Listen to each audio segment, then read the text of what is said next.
আল্লাহর কাছে একজন ইমানদারের চাওয়া হবে, আল্লাহ যেন আমাকে বলেন যে বান্দা কোনো হিসাব নিকাশ নাই, যাও তোমাকে দিয়ে দিলাম জান্নাত বিনা হিসাবে। আমরা সবাই চাই কি চাই না? একটা আমল করতে হবে। বলবো, আমি মক্কায় একবার এক ভাইয়ের কথা বিভিন্ন সময় আমি বলেছি, যিনি হোটেল ব্যবসা করতেন, আবাসিক হোটেলে।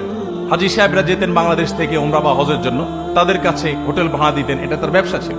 তো করোনার ঠিক আগে এই লোকটা হঠাৎ করে আমাকে বললেন যে ভাই, মনটা খারাপ, বহু বছর আমি এই হোটেলটাতে ব্যবসা করি, মালিক সৌদি মালিকের সাথে আমার ভালো সম্পর্ক।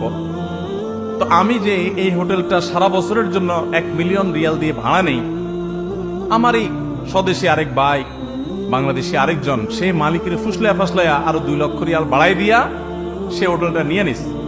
আমি 1 মিলিয়ন দিয়ে নিয়েও ব্যবসা ভালো করে করতে কষ্ট হয়, তারপর হারামের পাশে আছি, বেঁচে আছি, আল্লাহ শুকর। কিন্তু সে আরো 2 লাখ বাড়াই দিছে, তাকে দিয়ে দিছে, সেটা ব্যবসা আসলে করতে পারবে না, আমার ক্ষতি করা তার উদ্দেশ্য হয়তো বা। তো মন খারাপ, আমি দেশে চলে যাচ্ছি। লোকটা অনেক মন খারাপ করছেন যে এত বছর ছিলাম মক্কায়, আল্লাহর ঘরের পাশে ব্যবসা করতাম, আরেকজন এসে আমাকে ল্যাং মেরে আমার ব্যবসা থেকে আমাকে সরাই দিল। খুব মনে কষ্ট নিয়ে লোকটা চলে আসছে দেশে, আমার পরিচিত। তো দেশে আসার পর উনিও দেশে আসছেন, এরপর পৃথিবীতে করোনা এসে হাজির।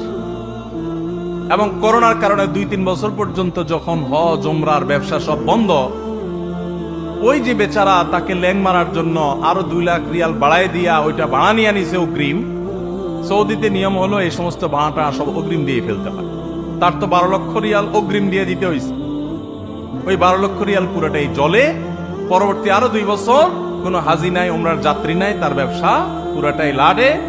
আর এই বেচারা যদি ওই সময় তার এই ক্ষতিটা না হতো, তাহলে তার 1 মিলিয়ন পানি হয়ে যেত। সে বরং ওই টাকাগুলো নিয়ে দেশে চলে আসছে।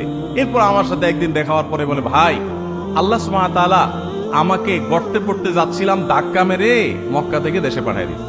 এক ধাক্কা দিয়া মক্কা থেকে আল্লাহ তাআলা আমাকে পাঠিয়ে দিয়েছে।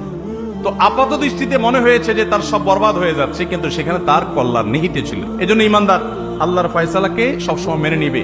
এটা কঠিন একটা বিষয়। আল্লাহর ফয়সালা আমি দেখলাম যে অনেক চেষ্টা করছি, একটা জিনিস জন্য হয় নাই, আলহামদুলিল্লাহ, এটাই আল্লাহর ফয়সালা।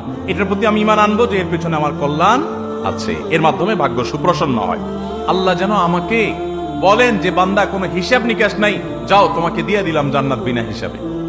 আমরা সবাই চাই কি চাই না?